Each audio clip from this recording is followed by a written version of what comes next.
Hi, and welcome to English-Fabule. Are you learning English? Great. Let's learn English with a very interesting story. Don't forget to subscribe, like, and comment. Let's get started. When we see pictures of China from space at night, we see a country of two parts. The eastern part shines with bright lights.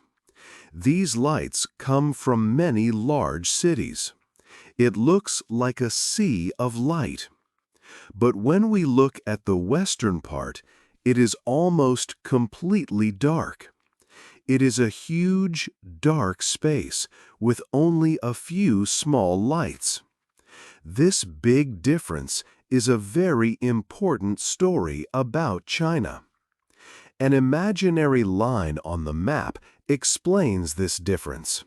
This line is called the Hua-Huanyong line. A Chinese scientist named Hua-Huanyong first described it many years ago, in 1935. The line runs from the cold northeast of the country down to the warm southwest. It is not a real wall or a river, but it divides the country very clearly. The numbers are surprising. East of this line, you find 94% of China's people. But this area is less than half of the country's total land. This means that more than 1 billion people live in a smaller space. West of the line is a very large area, more than half of all of China.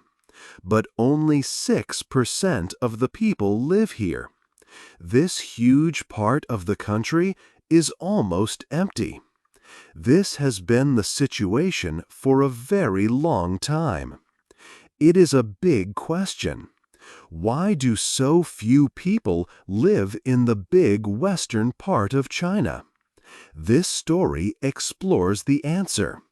We will look at the land, the history, and the reasons for this great divide. 2. The land of two sides. China's geography helps to explain why the country has two different sides. The land in the east is very different from the land in the west. This is the main reason why most people live in the east. Eastern China is a good place for people to live and work. It has large, flat areas of land called plains. Two very important rivers, the Yellow River and the Yangtze River, flow through these plains. For thousands of years, these rivers have brought rich soil to the land. This makes the ground very good for farming. The weather in the east is also good. It is warm and there is a lot of rain. This is perfect for growing food, especially rice. Many people can live here because there is a lot of food. The east also has a long coast next to the sea. This makes it easy to trade with other countries by boat. The rivers in the east are also like highways, helping people travel and move goods inside the country. Western China is a land of extremes. Life here is much harder. A very large part of the West is the Tibetan Plateau. It is so high that people call it the roof of the world. The air is very thin at this high place, which makes it difficult to breathe. It is also very cold. The West also has two of the world's biggest deserts. The Taklamakan Desert is a huge area of sand. Its name means you go in, but you don't come out. The Gobi Desert is another large, dry area made of rock and gravel. The weather in these deserts is very hot in the summer and very cold in the winter. Because of the high mountains and big deserts, it is very difficult to build homes, grow food, or travel in western China. Nature made it a very hard place to live. 3. The wall and the road.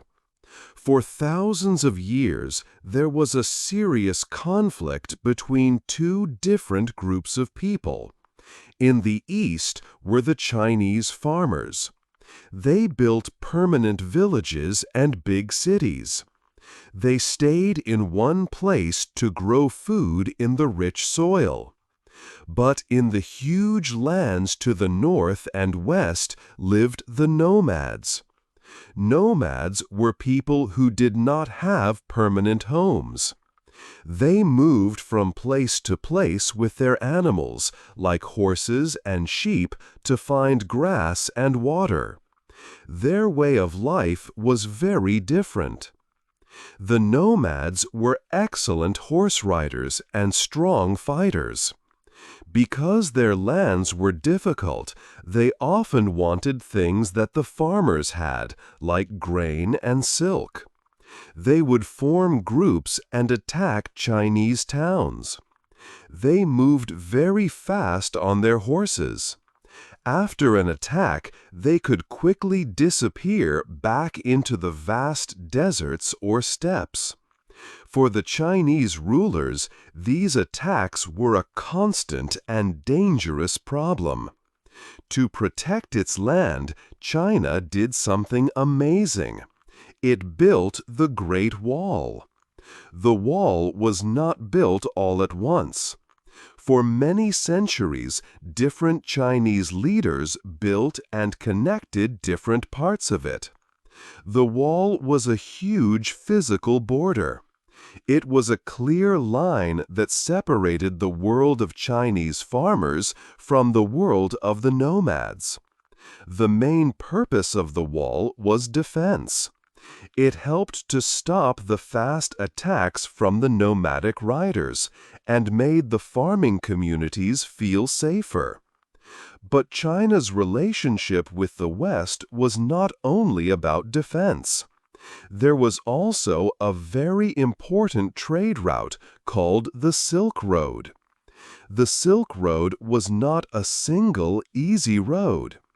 It was a network of dangerous paths that went through the western deserts and high mountains.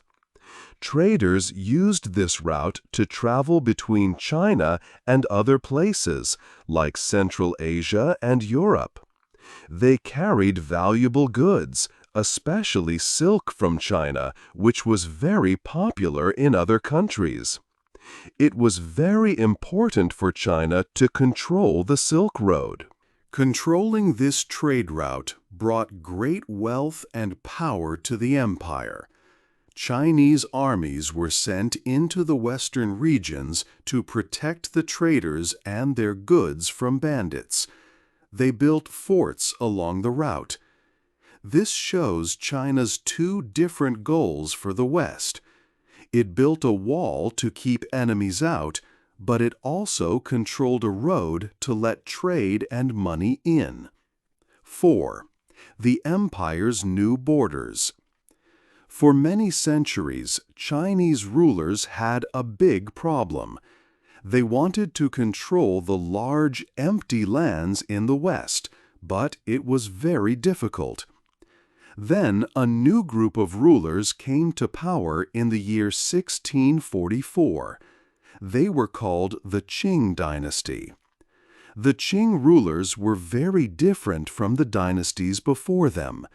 They were not from the farming heartland of China. They were Manchus, a nomadic group from the northeast. Because they were originally nomads, they knew about life outside the Great Wall. They grew up on horses and understood the ways of the people of the steppes. This background gave the Qing a big advantage.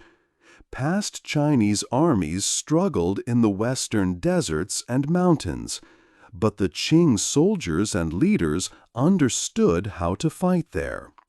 They also understood the other nomadic groups who lived in these lands.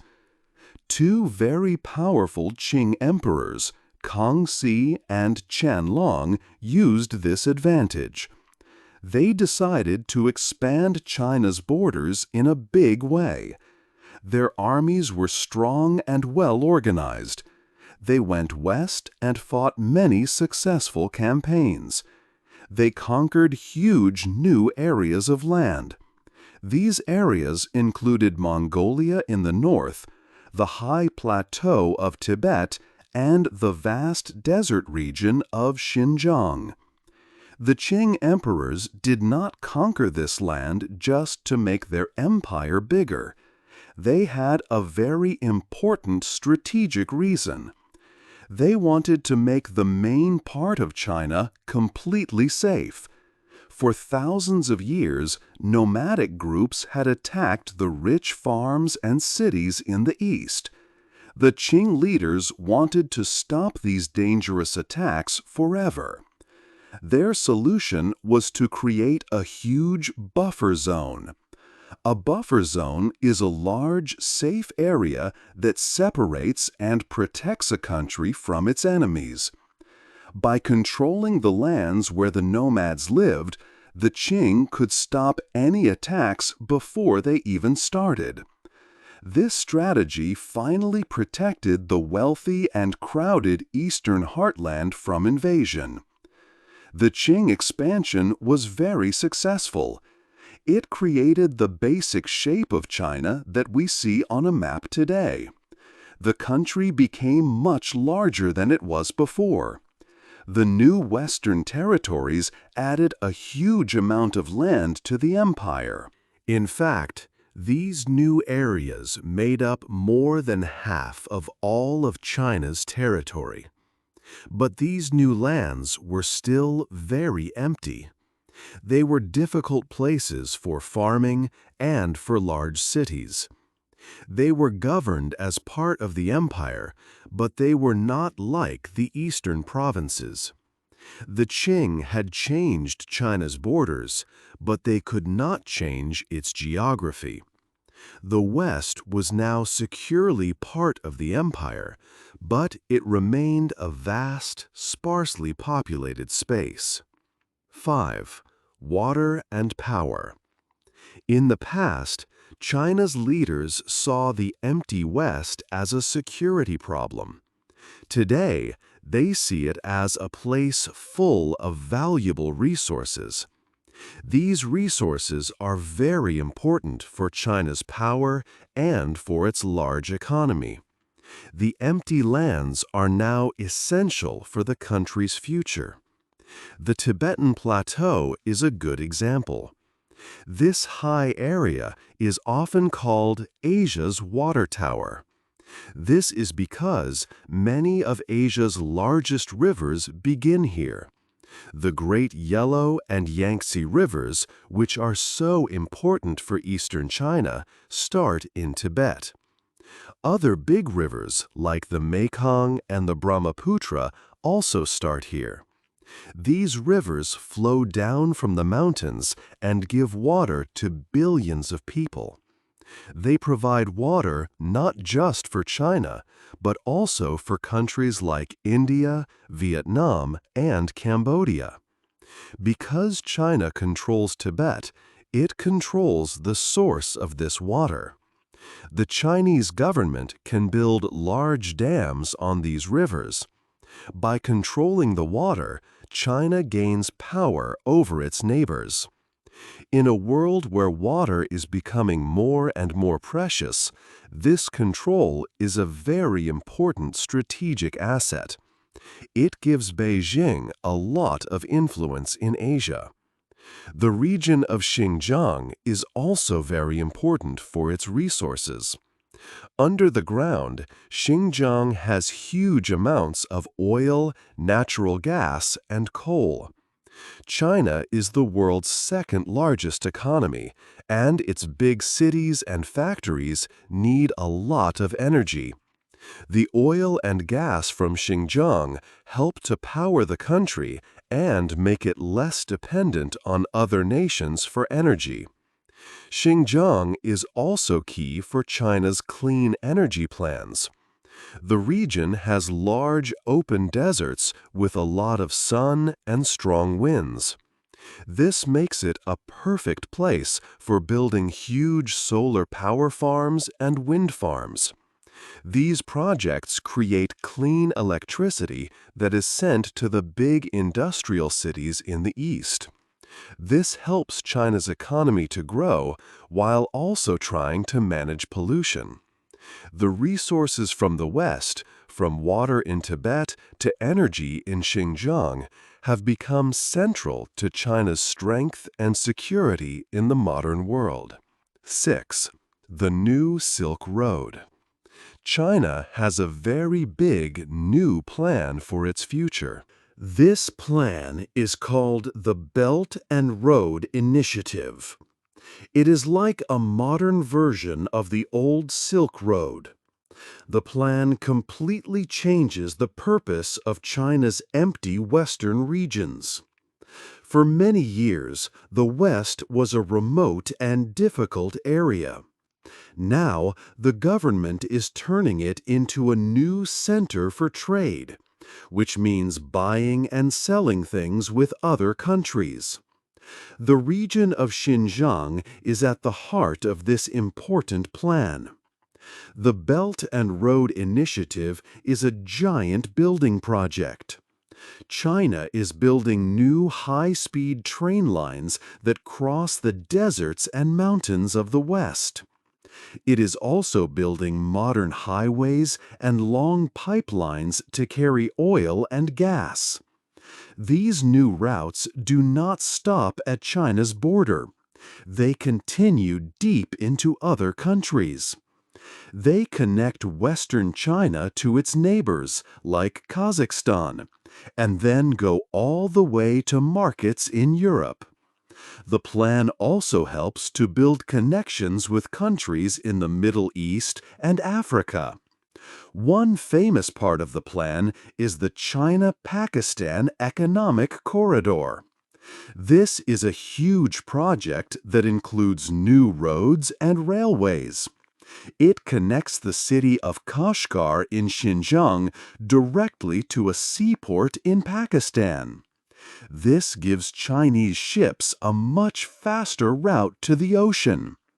China is spending a huge amount of money, more than $1 trillion, on these projects around the world. Because of this plan, the West is no longer a barrier. In the past, the mountains and deserts made travel very hard. Now, the West is becoming a bridge. This bridge helps China send products from its eastern factories to new customers. It also helps China buy the energy and resources it needs. This helps other countries in Central Asia sell their resources and grow their economies too. The empty lands of the West were once a remote frontier. Today, they are at the center of China's plans for the future and are more important than ever. 7. The people of the West. Western China is not empty. It is the traditional home of many of China's ethnic minority groups. Most people in China are part of the Han Chinese ethnic group. But in the West, you find large populations of other peoples. The most well-known groups are the Tibetans, who live on the high Tibetan Plateau, and the Uyghurs, a Turkic people who live in the Xinjiang region. These groups have their own unique languages, religions like Tibetan Buddhism and Islam, and cultural traditions that are very different from Han culture. For many decades, the Chinese government has encouraged millions of Han Chinese to move to the West. One way it did this was by creating a special organization in Xinjiang called the Production and Construction Corps. This group, which is like a part of the army, built farms and new towns for Han settlers. The government's goal was to develop the economy in these remote areas. As a result, the population has changed a lot. In the 1950s, only a small number of people in Xinjiang were Han Chinese. Now, more than 40% of the population is Han. The government explains that this is a positive change. It says that development brings better roads, schools, and hospitals to the West. Officials state that these policies reduce poverty and help everyone, including the local minority groups, to have a more modern and prosperous life. But many people, both inside and outside China, see the situation differently. These critics say that the new Han migrants often get the best jobs and control the local economy. This can make it hard for local people, like the Uyghurs and Tibetans, to find good work. Many minority people worry that their culture is in danger. They see their languages being used less in schools and their religious practices being controlled by the government. They feel they are becoming strangers in their own homeland. This has led to tension and strict government control. In Xinjiang, the situation is very serious. The government has built a large network of camps. It calls them vocational education and training centers. The government states these are schools to fight poverty and religious extremism. However, human rights groups and many countries call them Reeducation Camps. They report that over 1 million Uyghurs and other Muslims have been forced to live in these camps. They say people are forced to learn the Chinese language and give up their religion. This issue has caused major concern around the world and has become a difficult problem for China's international relationships. 1. The line today. The Huanyong line is more than just a line on a map of China. It shows a deep division in the country. This division is not new. It comes from thousands of years of history, the difficult geography of the West, and the government's political decisions. The line helps us understand why China is like two different countries in one. For many centuries, the huge western part of China was seen as empty and remote. But today, this has changed. The West is now very important for China's future. It holds key resources that power the country's big cities and factories. Tibet's rivers provide water, and Xinjiang has oil and gas. The West is also the new gateway for China to connect with the rest of the world through new roads and railways. However, China's strong control over the West creates serious problems.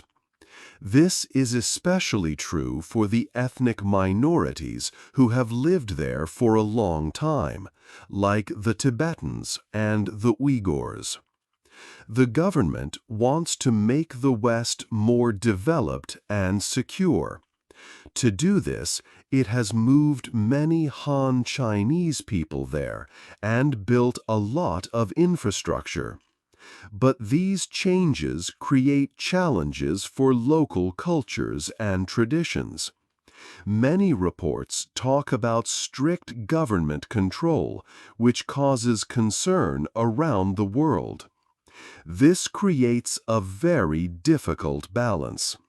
On one side, China wants to protect its national security and continue its economic growth. On the other side, there is the need to protect the human rights and culture of the people in the West. The story of the Hu-Huanyang line is now about this difficult choice. It is a line that separates not just people, but also two very different ideas about the future. What do you think a country should do when its plans for national security affect the rights of some of its people? Hey there! Just a second before you go. If you learned something new today, please give this video a like, write your thoughts in the comments, and subscribe to the channel. It only takes a second, and it really, really helps to create even better English videos for you. Your support means the world. Thank you.